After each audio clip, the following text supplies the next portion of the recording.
अच्छे लोगों के साथ हमेशा बुरा क्यों होता है? गीता में श्री कृष्ण ने दिया है अर्जुन को इसका जवाब। सार आपने महसूस किया होगा कि जो लोग अच्छे कर्म करते हैं वो परेशान रहते हैं, वहीं जो बुरे कर्म करते हैं वो खुशी से रह रहे होते हैं।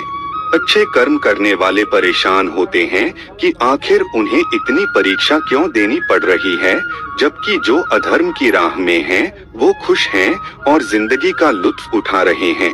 अगर आपके मन में भी ये सवाल आया है तो आज हम आपको इसका जवाब देंगे, लेकिन उससे पहले वीडियो को लाइक करके चैनल को सब्सक्राइब जरूर कर ले।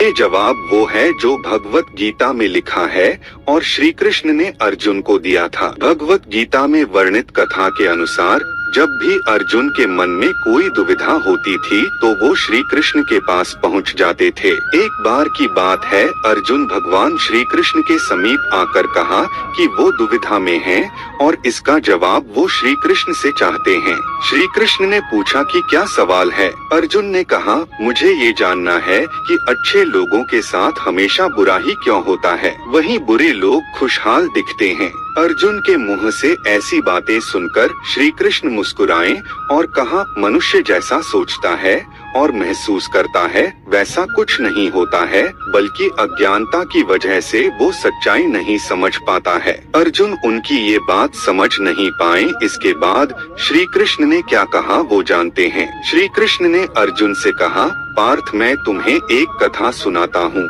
उसे सुनकर तुम समझ जाओगे कि हर प्राणी को उसके कर्म के हिसाब से ही फल मिलता है। प्रकृति हर किसी को अपनी राह चुनने का मौका देती है।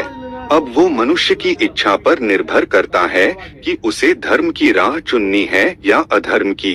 कथा शुरू करते हुए श्री कृष्ण ने कहा, एक नगर में दो पुरुष रहा करते थे। एक पुरुष व्यापारी था जिसके जीवन में धर्म की बहुत महत्ता थी। वो पूजा पाठ में यकीन रखता था।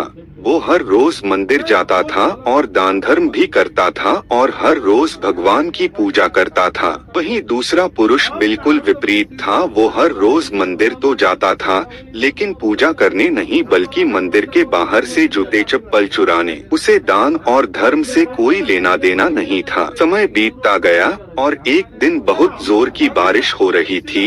इस वजह से मंदिर में पुजारी के अलावा कोई नहीं था। ये बात जब दूसरे पुरुष को पता चली तो उसने कहा कि ये सही मौका है मंदिर का धन चुराने का। पंडित से नजर बचाकर उसने मंदिर का सारा धन चुरा लिया। उसी समय धर्म कर्म में विश्वास रखने वाला व्यक्ति भी मंदिर पहुंचा। दुर्भाग्य से मंदिर के पुजारी ने उसे ही चोर समझ लिया और चिल्लाने लगे। वहाँ लोग एकत्र हो गए और उसे बहुत मारा। इसी तरह वो बचते बचाते वहाँ से निकला तो दुर्भाग्य ने उसका साथ वहाँ भी नहीं छोड़ा।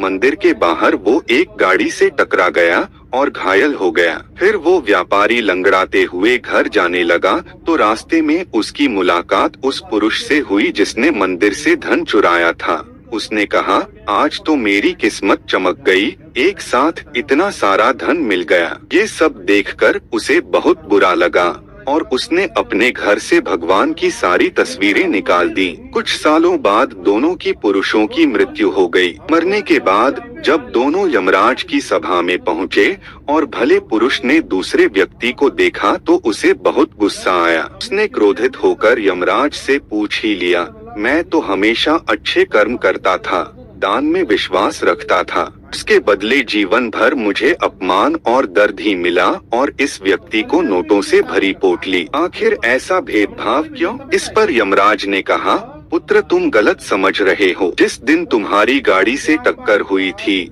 वो दिन तुम्हारे जीवन का आखिरी दिन था, परंतु तुम्हारे अच्छे कर्मों की वजह से तुम्हारी मौत सिर्फ एक छोटी सी चोट में बदल गई। तुम इस दुष्ट व्यक्ति के बारे में जानना चाहते हो? दरअसल इसके भाग्य में राजयोग था, मगर इसके कुकर्मों और अधर्म की वजह से वो सिर्फ एक छोटी सी धन की पोटली में बदल गया था। सुनाने के बाद श्री कृष्ण अर्जुन से कहते हैं, पार्थ क्या अब तुम्हें तुम्हारे सवाल का जवाब मिल गया? ऐसा सोचना कि भगवान तुम्हारे कर्मों को नजरअंदाज कर रहे हैं, ये बिल्कुल भी सत्य नहीं है। भगवान हमें कब क्या किस रूप में दे रहा है मनुष्य को समझ में नहीं आता है। अगर आप अच्छे कर्म करते रहें तो भगवान की कृपा हमेशा बनी रहती है। इसलिए अपने अच्छे कर्मों को बदलना नहीं चाहिए, क्योंकि उसका फल हमें इसी जीवन में मिलता है। इसलिए मनुष्य का फर्ज है कि वो हमेशा अच्छे कर्म करते रहें, क्योंकि श्री कृष्ण ने गीता में भी बताया है कि किसी के द्वारा किया गया कर्म बेकार नहीं जाता है, चाहे वो अच्छा हो या बुरा। धन्यवाद।